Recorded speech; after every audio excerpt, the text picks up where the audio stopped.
Someone's in the cellar. How can there be? The doors are locked. They're double locked. Someone's coming. They're right outside my door. No, I don't believe it. It's humbug, I say. Humbug! Scrooge.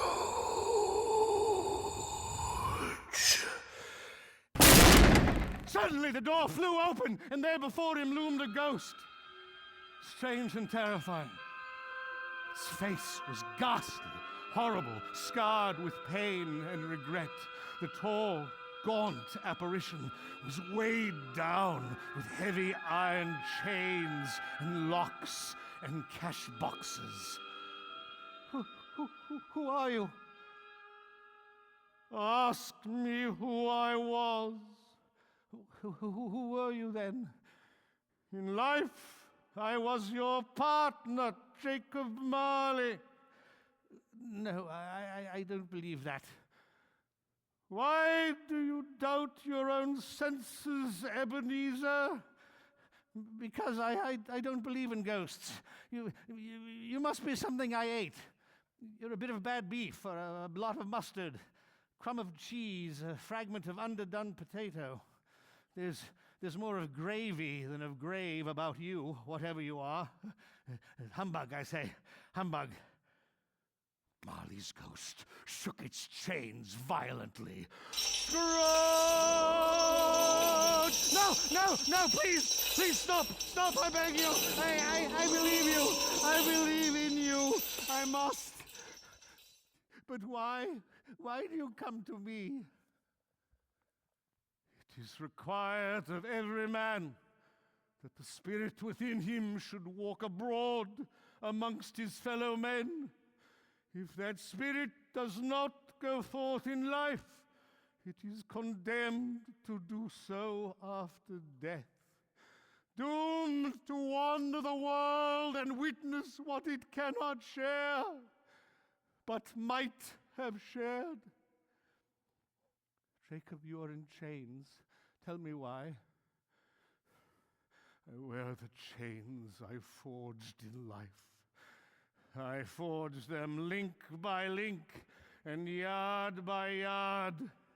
I am chained by cash boxes and keys, by padlocks and ledgers. But look, Ebenezer, see the length and weight of chain you bear yourself. It is a ponderous chain. I wear no chain, Jacob. You will, the day you die. Mark me, Ebenezer. In life, my spirit never roved beyond the narrow limits of our money-changing home.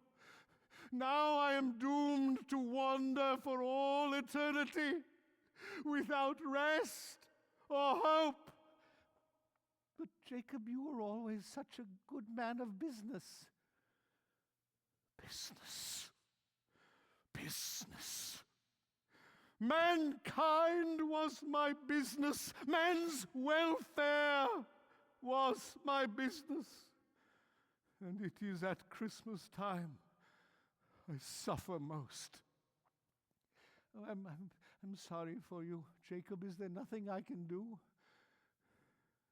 For me, it is too late. But I have come to warn you of a hope and chance of escaping my fate. Oh, thank you, Jacob. You were always a good friend to me. You will be haunted by 3 spirits. Expect the first when the bell tolls 1. Jacob, I think I'd rather not. Perhaps without their visits, you cannot hope to shun the path I tread. Ebenezer, look out your window.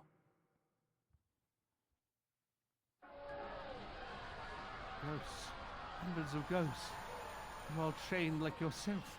They surround that poor woman and her infant child, but they're not haunting her, they're pleading. Why do the ghosts lament, Jacob? They seek to help her, but they have lost their power forever. They wail in unceasing regret and remorse. Beware their fate, Ebenezer. Beware, beware, beware. Marley's ghost floated out the window and swirled off with the hundreds of other lost souls, tortured souls in eternal remorse.